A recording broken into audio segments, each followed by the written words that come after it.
Welcome to Penrose Learning, where we make understanding easy. In this video, I will show you how to make bread at home for beginners.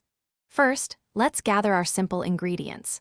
You'll need about 3 cups of all-purpose flour, 1 cup of warm water, 2 teaspoons of active dry yeast, and 1 teaspoon of salt.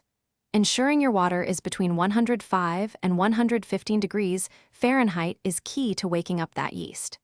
This easy method uses basic pantry staples. Now, let's get our hands a little messy. In a large bowl, combine your flour and salt. Then, pour in the warm water with the activated yeast. Mix everything with a spoon until a shaggy dough comes together. Turn it out onto a lightly floured surface and knead for 8 to 10 minutes. This develops the gluten, giving your bread its structure. After kneading, it's time for the first rise, also known as proofing. Lightly grease a clean bowl, place your dough inside, and turn it once to coat. Cover the bowl with plastic wrap or a damp cloth.